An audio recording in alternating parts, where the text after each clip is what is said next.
ఈరోజు కులరహిత భారతీయం అనేటువంటి ఒక ప్లాట్ఫామ్ నుంచి మాట్లాడుతున్నాను. కులరహిత భారతీయం అనేది ఒక కాన్సెప్ట్. ఏమిటంటే కులరహిత సమాజానికి, కులం లేనటువంటి భారతదేశం కోసం ఆ భావజాలాన్ని ప్రచారం చేయడమే ఈ కాన్సెప్ట్ యొక్క ఉద్దేశం. ఇది డిఎల్ కిషన్ చంద్ అని ఒక యువకుడు, కుల నిర్మూలన కార్యకర్త, తర్వాత లక్ష్మీ నాగేశ్వర్, నేను మరికొంతమంది మిత్రులు కలిసి ఈ ప్లాట్ఫామ్ నుంచి కులరహిత భావజాలాన్ని మన దేశంలో మన ప్రజల్లో ప్రచారం చేయాలని ఈ కార్యక్రమం పెట్టుకున్నాం. ముందుగా మన దేశంలో ఒక గట్టి వ్యవస్థ ఉంది హిందూ సమాజంలో. అదేమిటంటే వర్ణ వ్యవస్థ.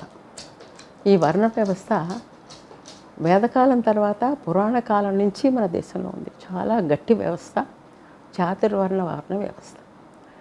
ఈ వ్యవస్థ స్వయంగా భగవంతుడు సృష్టించాడని మన పురాణాలు, భగవద్గీత వీటన్నిటి ద్వారా వాళ్ళు ప్రచారం చేశారు. ఇందులో ఏముందంటే 4 వర్ణాలు, బ్రాహ్మణ, క్షత్రియ, వైశ్య, శూద్ర వర్ణాల వారు భగవంతుడు సృష్టించాడు. చాతుర్వర్ణం మయా సృష్టం గుణకర్మ విభాగచ, అంటే నేనే 4 వర్ణాలని నేను సృష్టించాను. వాళ్ళ యొక్క లక్షణాలను బట్టి, వాళ్ళు చేసే పనులను బట్టి విభజించాను అని భగవంతుడు చెప్పాడు. ఇందులో కొందరు గొప్పవారు, కొందరు తక్కువ వారు అనేటువంటి పరిస్థితి లేదు. అయితే రాను రాను ఈ విజ్ఞానము మరి సంపద అంతా కూడా అగ్రవర్ణాలైనటువంటి బ్రాహ్మణ, క్షత్రియ, వైశ్యుల్లో దగ్గర ఉండిపోవడము, శూద్రులు కేవలం శారీరక శ్రమకు పరిమితం కావడం, తర్వాత అతి శూద్రులు సమాజానికి దూరంగా అస్పృశ్యులుగా నివసించాల్సి రావడం జరిగింది.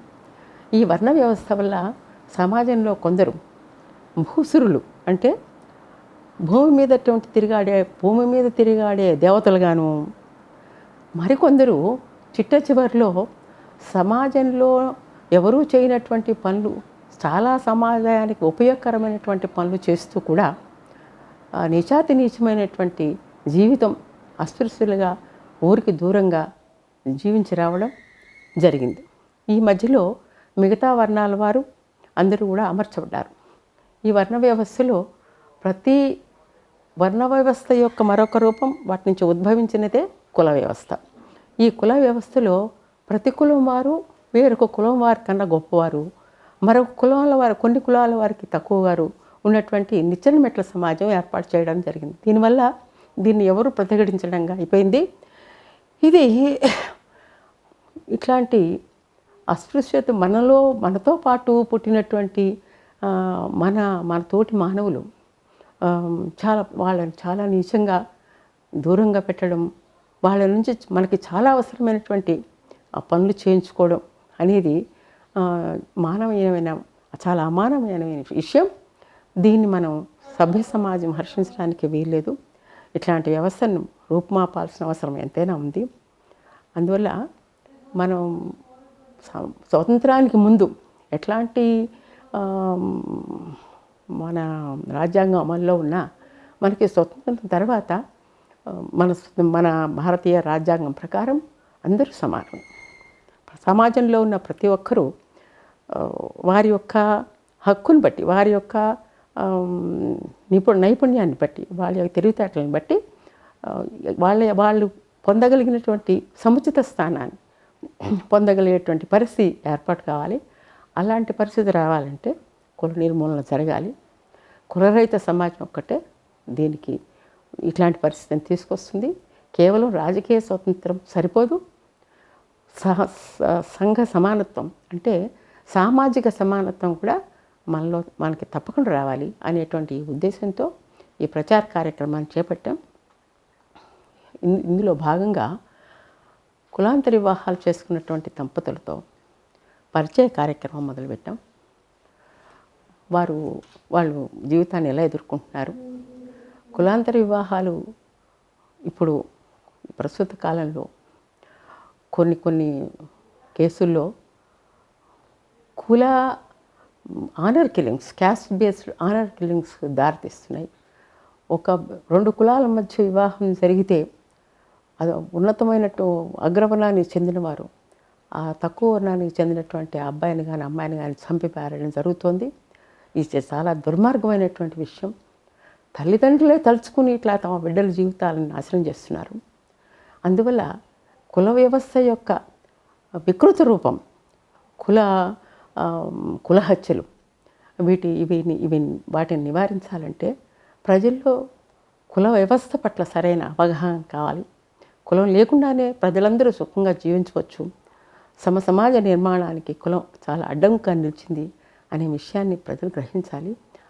ఆ కారణంతో మేము కులాంతర వివాహతుల యొక్క పరిచయాలను ఏర్పాటు చేస్తున్నాం. మరొక విషయం ఏంటంటే మతాంతర వివాహాలు గొప్ప మానవతా వివాహాలు.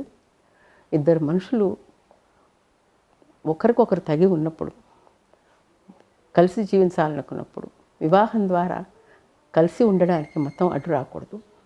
ఇవి మతాంతర వివాహాలు గొప్ప మత సామరస్యానికి, మతాతీత సమాజ నిర్మాణానికి తోడ్పడతాయి. అందువల్ల మతాంతర వివాహితుల పరిచయాలను కూడా ఈ వేదిక ద్వారా మేము చేపడుతున్నాం. నమస్కారం. Hello all, my name is Manoj. This is my wife Ruchi. మేము హైదరాబాద్లో ఉంటాం. We are an intercaste couple, married for the last 20 years, going to be 21 years.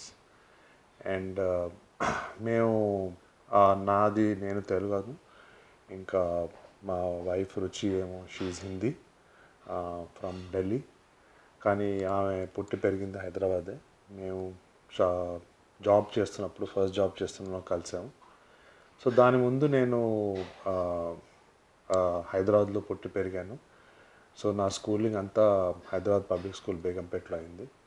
And దాంట్లో మా నాన్నగారు టీచర్, హిందీ మాస్టర్. అండ్ మా అమ్మేమో స్టేట్ గవర్నమెంట్లో అకౌంట్స్ డిపార్ట్మెంట్లో సీనియర్ ఎంప్లాయీ.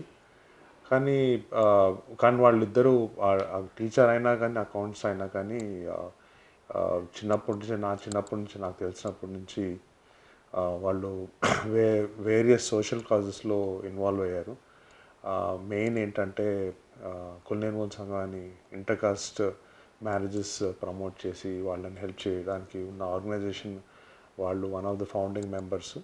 ఇంకా చాలా ఏళ్ళు దాంట్లో పనిచేశారు at various senior positions, joint secretary అనేసి, వైస్ ప్రెసిడెంట్ అనేసి. అండ్ చాలా ఇంటర్కాస్ట్ మ్యారీడ్ కపుల్స్ని వాళ్ళు చేశారు, మ్యారేజెస్ చేశారు, హెల్ప్ చేశారు. మేము కూడా చిన్నప్పుడు వాళ్ళతో పాటు వెళ్ళేవాళ్ళం, చాలా మీటింగ్స్ పెట్టేవాళ్ళం. అండ్ అలాగే ఆ వాల్యూస్ అవన్నీ అట్లాగే ఇన్కల్కేట్ అయ్యాయి. సో ఇంకా స్కూలింగ్ కూడా చాలా it made a big difference. ఎందుకంటే మా స్కూల్లో there was no distinction, no భేదాలు, కాస్ట్ భేదాలు ఏం తెలియదు. ఇంకా ఎవరి లాస్ట్ నేమ్స్ తెలియదు మాకు, ఎవరు వాళ్ళు ఏంటి, వేరే కాస్ట్ అనేది అదొక కాన్సెప్టే లేదు. It's a very cosmopolitan, very advanced school. What I am today is because of my upbringing and my school. Schooling అయిన తర్వాత నేను ఇంజనీరింగ్ చేశాను ఇక్కడ ఉస్మానియా యూనివర్సిటీ కాలేజ్ ఆఫ్ ఇంజనీరింగ్లో. దాని తర్వాత ఎంబీఏ చేశాను ఐఐఎఫ్టి ఢిల్లీలో. తర్వాత డాక్టర్ రెడ్డీస్ ల్యాబ్స్లో ఒక 3.5 ఏళ్ళు పనిచేసి దాని తర్వాత నేను నా సేమ్ సాఫ్ట్వేర్ కంపెనీ స్టార్ట్ చేశాను. సో డాక్టర్ రెడ్డీస్ ల్యాబ్స్లో ఉన్నప్పుడు నేను రుచిని కలిశాను. అక్కడ మేమిద్దరం ప్రేమించుకున్నాం, పెళ్ళి చేసుకున్నప్పుడు మాకు ఏదన్నా కాస్ట్ అన్నా, ఇంకా ఏదైనా డిఫరెంట్ రీజన్స్, ఎందుకంటే వాళ్ళు హిందీ మాట్లాడతారు, మేము తెలుగు, రీజన్స్ డిఫరెన్స్ ఉండొచ్చు అనేసి పెద్ద ఎక్కువగా ఫీలింగ్స్ ఏం లేవు. ఎందుకంటే మేమిద్దరం మాట్లాడేది తీరు, ఆలోచించేది ఒకటే వేవ్ లెంత్. అది మ్యాచ్ అవుతే చాలు. మ్యాచ్ అయింది. మేము మా అమ్మతో మాట్లాడినప్పుడు, నా నాన్నగారు లేరు, అమ్మతో మాట్లాడిన అమ్మకి ఏమీ అభ్యంతరం లేదు. She said okay right. ఇంకా నో అంటుంది అని కూడా నేను అనుకోలేదు, రైట్. ఎందుకంటే మా అప్బ్రింగింగ్ కూడా అలాంటిది. అలాగే రుచి వాళ్ళ పేరెంట్స్ అప్రోచ్ అయింది, వాళ్ళ ఫాదర్తో మాట్లాడింది, వాళ్ళు కూడా ఒప్పుకున్నారు. మా మ్యారేజ్ చాలా స్మూత్గా అయిపోయింది. మ్యారేజ్ అయ్యి 20 ఏళ్ళు అయింది. We're happy. We have one son whose 8 years old, right. After my doctor Reddy's నేను ఒక సాఫ్ట్వేర్ కంపెనీ స్టార్ట్ చేశాను. ఆ సాఫ్ట్వేర్ కంపెనీ స్టార్ట్ చేసి 20 ఏళ్ళు అవుతుంది.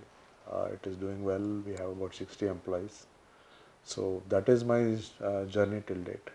యాక్చువల్లీ సర్ప్రైజింగ్ ఏంటంటే ఈ టైమ్ అండ్ ఏజ్లో కూడా ఇంత ఇంత కాస్ట్ గురించి ఆలోచించే వాళ్ళు ఉన్నారనేసి అది సర్ప్రైజింగ్. అది ఎందుకంటే మాకు తెలిసిన వాళ్ళు మా సొసైటీలో మా గ్రూప్లో రైట్ చాలామంది ఎంప్లాయీస్ సర్వీస్ చేస్తున్న వాళ్ళు వేరియస్ కంపెనీస్లో పనిచేస్తున్నారు. చాలా మటుకు వాళ్ళందరూ ఇంటర్ కాస్ట్ మ్యారీడే, కరెక్ట్. వేరే వేరే రీజన్స్లో రైట్. సో ఇంటర్ కాస్ట్ ఇప్పుడు అది అంతా చూసి ఏమి అర్థమవుతుందంటే వేరే రీజన్స్లో పెళ్లి చేసుకుంటే వేరే రీజన్స్ హిందీ, తెలుగు, తమిళ్, కన్నడ అలా పెళ్లి చేసుకుంటే కాస్ట్ అంత ప్రాముఖ్యత లేదు. కానీ ఒక్కొక్క రీజన్లో పెళ్లి చేసుకున్నప్పుడు కాస్ట్ బయటకు వస్తుంది, కాస్ట్ ప్రామినెన్స్ ఇస్తుంది. సో అది ఉన్నట్టుంది right.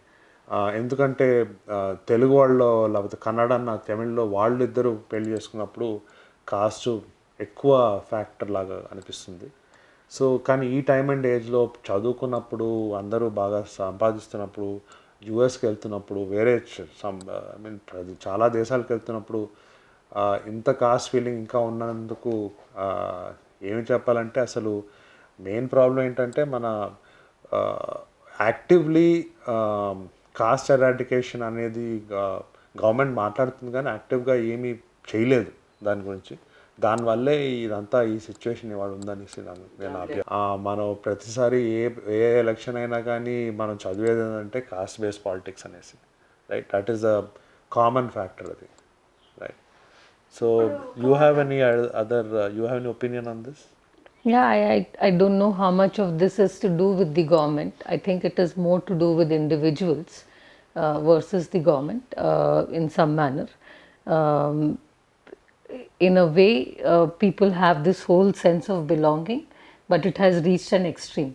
So it is not so much only the government who has to do something. In small ways, in some manner, we also practice some discrimination in our own households. Right? We all think that we've become very modern, we don't have any kind of practice, but in simple ways, like say for example, the girl who is working at our house is not sitting on the same table and eating. Right?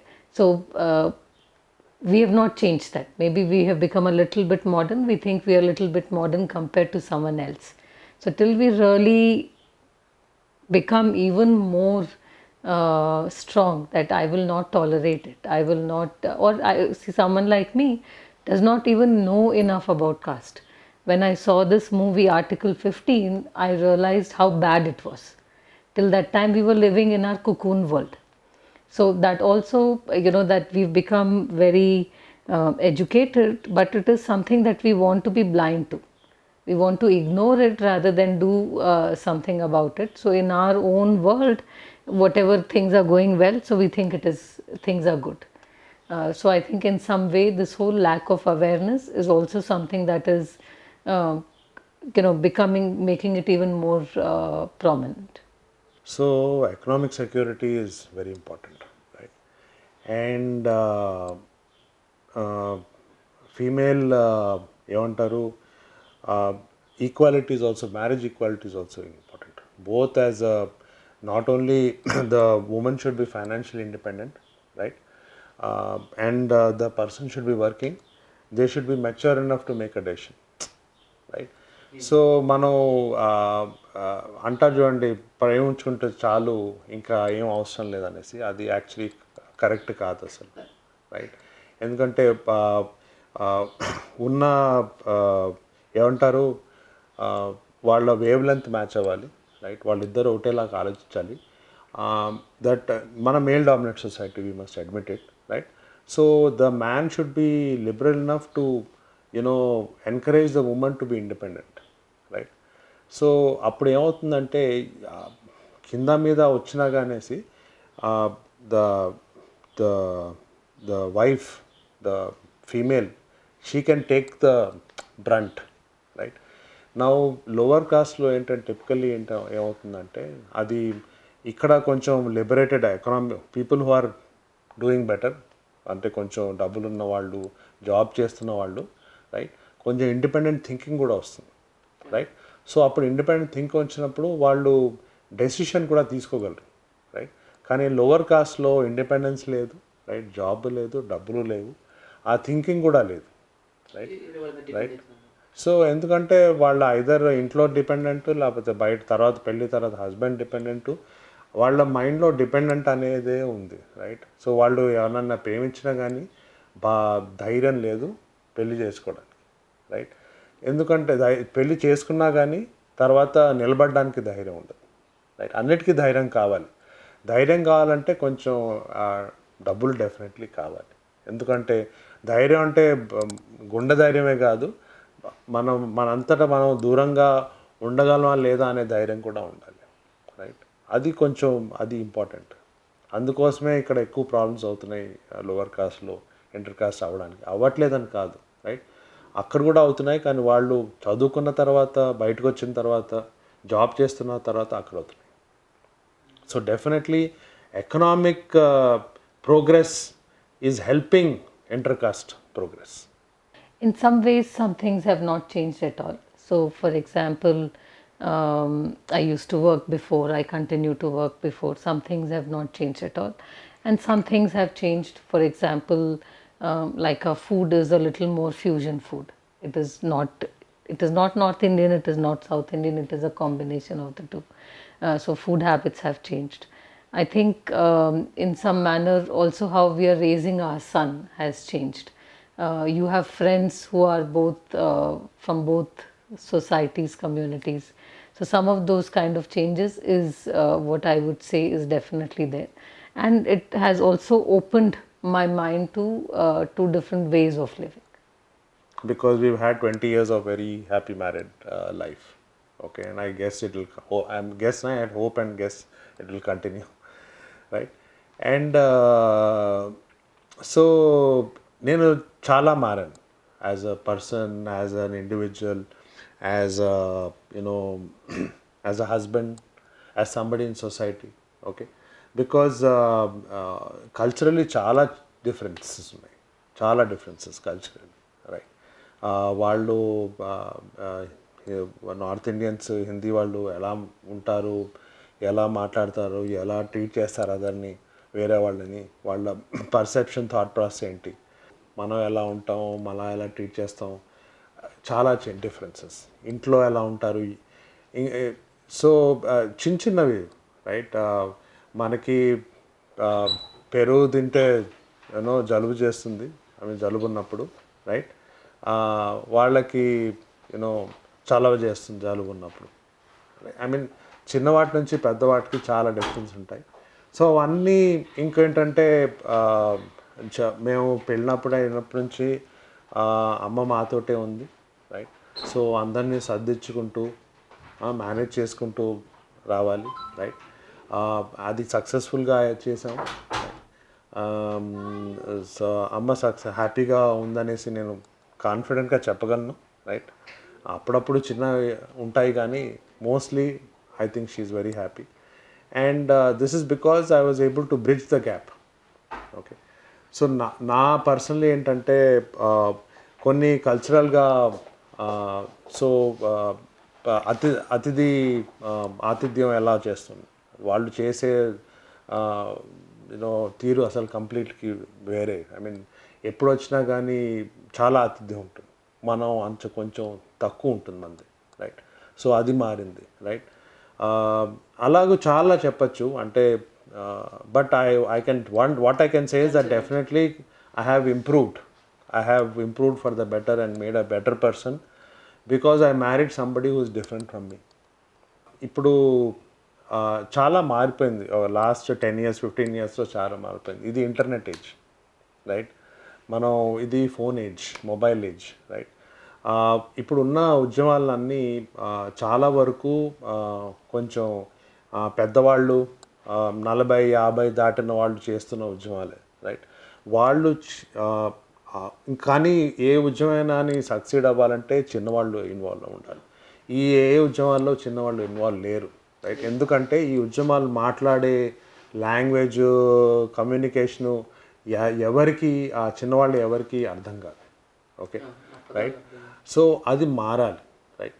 ఈ చిన్నవాళ్ళు ఆ ఉద్యమాల్లో చేరాలి, ఈ mass moment అవ్వాలి, succeed అవ్వాలంటే వాళ్ళ language చేరాలి, వాళ్ళ కమ్యూనికేషన్ మారాలి.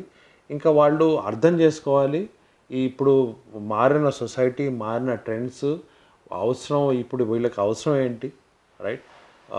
అది మారాలి. అప్పుడే ఏదైనా ఉద్యమం సక్సీడ్ అవుతుంది. ఎందుకంటే గ్రాస్ రూట్స్ కూడా అవుతుంది.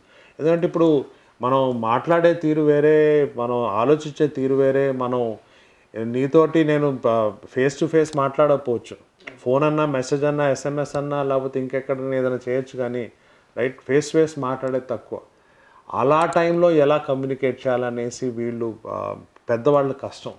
ఎందుకంటే it's a different trend. So unless you involve and change your self, this is not going to take off and not going to succeed. I think what I feel personally is that the younger generation needs to take the lead, and they are taking the lead. In some ways, the social causes are very, very important to them compared to, say, people in our generation. We were more about how do I be successful from a wealth point of view. How am I successful from an economy point of view? But say, for example, if you look, if we are not teaching caste to our kids, if we are not teaching religion to our kids, that is one way to for them to become a little more neutral. The other way is you teach them all religion, you teach them all caste, right? Both sides work. That either you don't teach them at all, and that could be one way of learning, or you teach them a lot. Then they get to make a choice about how things would be. So that is one that, discuss it. It is very important to have some discussions. We cannot also brush everything under the carpet and pretend that it does not exist. So either through conversations, and like Anuj said, your conversation styles will have to be different. A different way has to be there. And I think the second thing, which is probably also important in all of this, is how do we give education, right?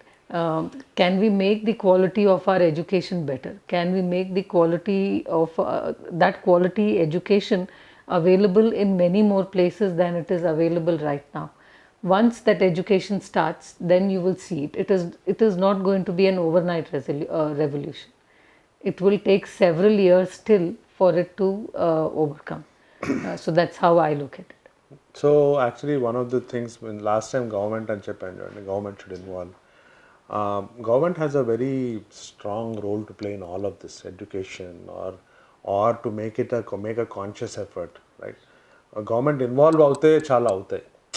ఈ టైంలో government ఏంటి అనుకోవచ్చు, కానీ government still has a lot of say in every field. Violence ఒకటేమో మనకి కొత్త కాదు actually, frankly చెప్పాలంటే, రైట్. సినిమాల్లో చూసింది, రైట్. సినిమాల్లో అండ్ కాస్ట్ బేస్డ్ వైలెన్స్ నేను సినిమాల్లో చాలా స్పెసిఫిక్గా చూపించారు ఎప్పుడు, ఓకే. అండ్ కానీ సినిమాల్లో ఎస్పెషలీ మన ఆంధ్రాలో అయితే సినిమాలు అయినా కానీ, పొలిటీషియన్స్ అయినా కానీ, ఎవ్రీవన్ చాలా కాస్ట్ లైన్స్లోనే వెళ్తారు. ఇక్కడ కాస్ట్ ఇంటిగ్రేషన్ అనే కాన్సెప్ట్ లేదు హై లెవెల్లో, ఓకే. అసలు డైరెక్షన్ జనాలకి చూపించే డైరెక్షన్ వాళ్ళు ఎవరు లేరు, రైట్. నేషనల్ లెవెల్లో కూడా లేరు, ఎందుకంటే మనం ముందు మాట్లాడిందే పొలిటికల్ లెవెల్లో కూడాను it's a caste based political system. So there is nobody who is very interested in integrating. అప్పుడప్పుడు మాట్లాడచ్చు, కానీ యాక్టివ్గా పనిచేసే వాళ్ళు ఎవరు లేరు. పొలిటీషియన్, పీపుల్ విత్ పవర్ ఎవరు లేరు. సో దానివల్ల పీపుల్ ఆర్ మన కాస్ట్లో మనం ఉండిపోవాలనేది ఎప్పటి నుంచి తరాలుగా వస్తుంది, ఇంకా వెళ్తూనే ఉంటుంది. ఈ వైలెన్స్ అనేది ఏమంటారంటే అది ఒకవైపు it's not just caste based violence కాకుండాను, it's also something to do with ego, male ego, okay. Male ego coupled with caste ego. Okay, మన ఈగో హర్ట్ చేశాడు అతను, మా అమ్మాయి మా ఈగో హర్ట్ చేసింది, రైట్, నేను చెప్పినా కానీ వినలేదు అన్నది ఒకటి బయటికి వచ్చి నేను చేస్తే రేపు ఏమవుతుంది అనేది ఆలోచన మానేసేసి యాక్షన్ తీసుకొని వెళ్ళేసేసి మర్డర్ చేయడం, రేపన్నా ఏదో ఒకటి ఏదో చేసేసి నేను తప్పించుకుంటాను అనుకుంటారు కానీ చాలా వరకు తప్పించుకోవట్లేదు, రైట్. ఎందుకంటే ఇవాళ కాకపోతే రేపు చాలా ప్రెషర్ అయ్యేసేసి అది వాళ్ళు పట్టుకుపోతారు, జైల్లో పెడతారు, ఏదన్నా అవుతుంది. కానీ మోస్ట్లీ ఏమనుకుంటారంటే నా ఈగో హర్ట్ అయింది, దాన్ని నేను ఎలాగో సాటిస్ఫై చేయాలి అనే పాయింట్ ఉంటుంది. కానీ నేను ఏం చేస్తున్నాను, ఈగో ఎందుకు హర్ట్ అయింది, ఆ అమ్మాయి ఇంకో హ్యూమన్ బీయింగు, అసలు చంపచ్చా ఎవరినైనా కానీ, ఆ ఫీలింగ్స్ అది రేషనల్ థాట్ అంటారు చూడండి, ఆ టైంలో ఆ క్షణాల్లో ఈ రెండు ఎక్కువైపోయి, కాస్ట్ ఈగో మేల్ ఈగో ఎక్కువైపోయి అవన్నీ నశించిపోయి ఈ మర్డర్స్ జరుగుతున్నాయి. పేదరికం అది డెఫినెట్లీ మనం చూసింది ఏంటంటే ఎకనామిక్ గ్రోత్ ఈజ్ లింక్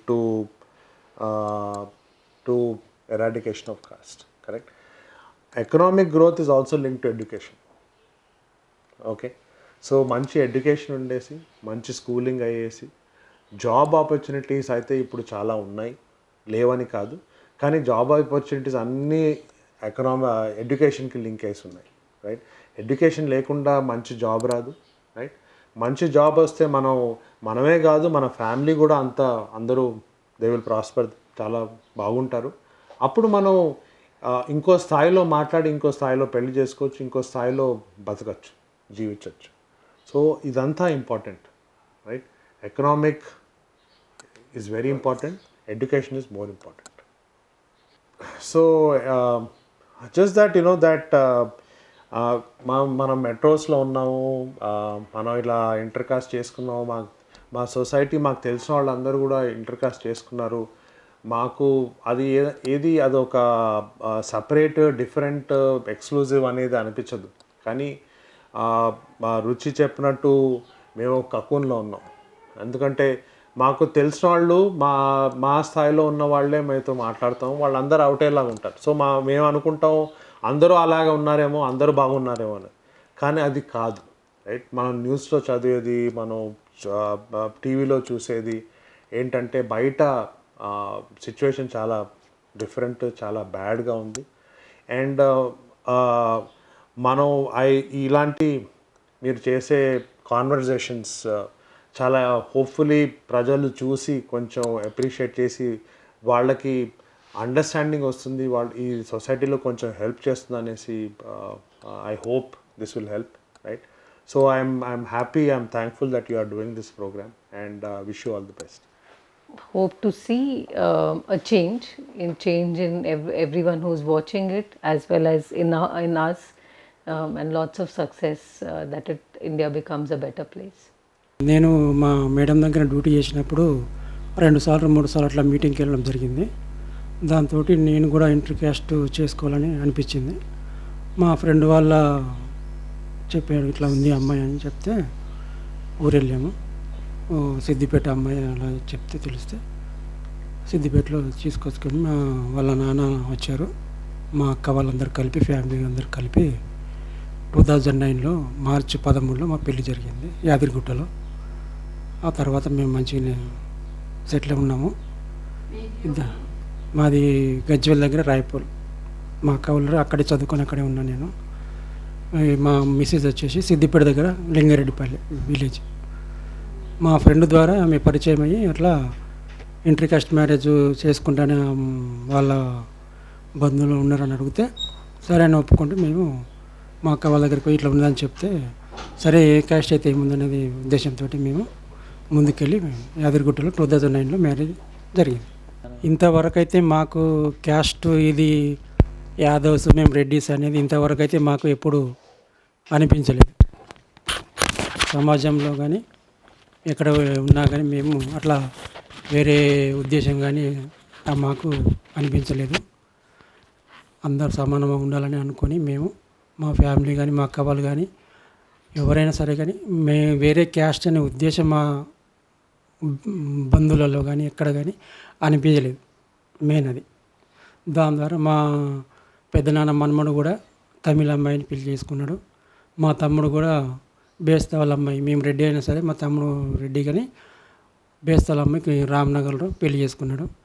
మా నాన్నలు నలుగురు, మా పెద్ద అన్నదమ్ములు, వాళ్ళ దాంట్లో కూడా మా పెద్దనాన్న కూడా ఏ క్యాస్ట్ అయితే ఏముందనే ఉద్దేశంతో, పిల్లలు బాగుండాలనే ఉద్దేశంతో ఇంటర్ క్యాస్ట్ మ్యారేజ్ చేసుకొని వేరే కులం అయితే ఏముంది, ఆ అమ్మాయి బాగుంది కదా అనే ఉద్దేశంతో అందరూ వాళ్ళు కూడా మా పెద్దనాన్నలు అందరూ ఒప్పుకున్నారు.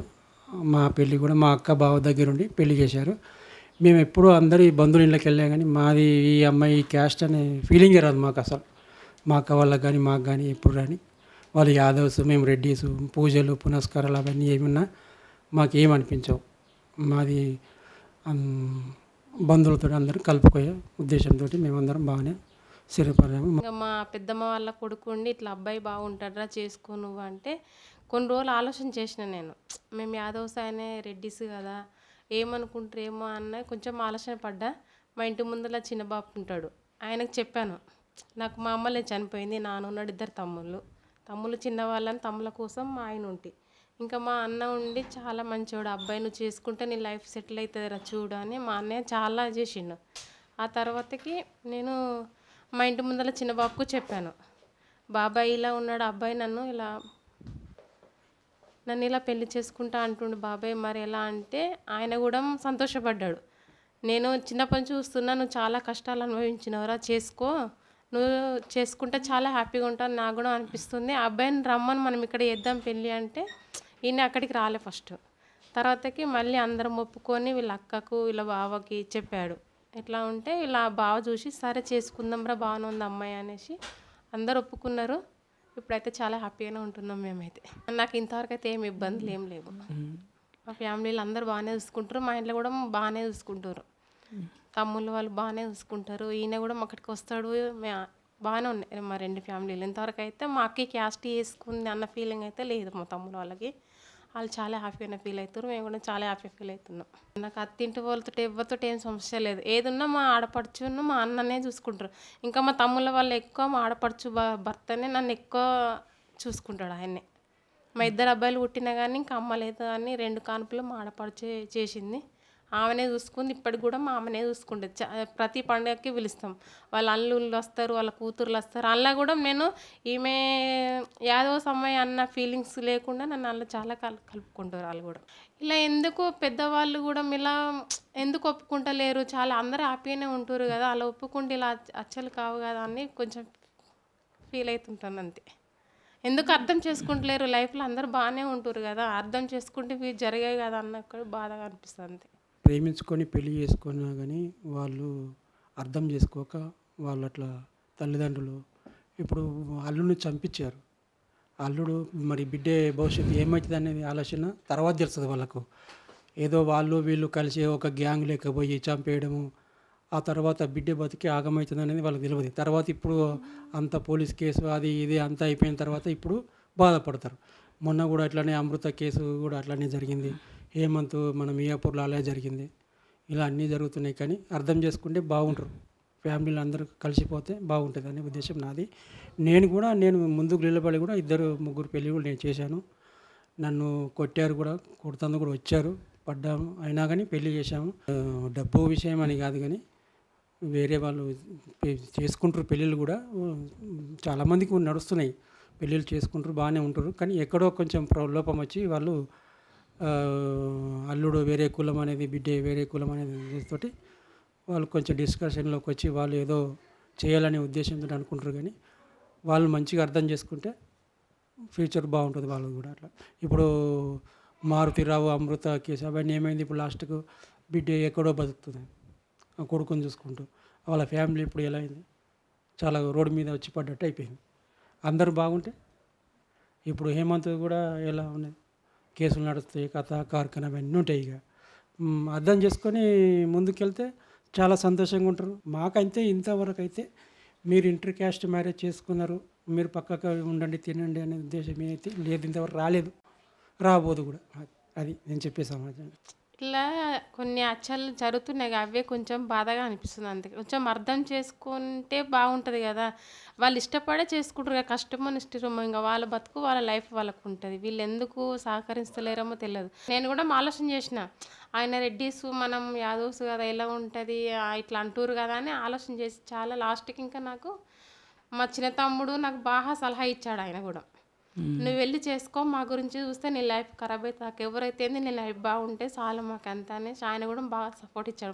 మా చిన్న తమ్ముడు ఇంకా ఆయన మాట మించాలే నేను ఇంట్లో ఎవరికి చెప్పకుండా వచ్చిన. అప్పుడు మా అమ్మగారు కూడా లేరు, సార్ వాళ్ళు కూడా లేరు. అనుకోకుండా యాదగిరిగుట్టకి వెళ్ళి పెళ్ళి చేసుకుని వచ్చి సార్ వాళ్ళ కలిసాం. అమ్మకు ఫోన్ చేశాడు మా ఆయన, అమ్మని పెళ్ళి చేసుకున్నామంటే ఇంకా అమ్మ కూడా సంతోషించింది.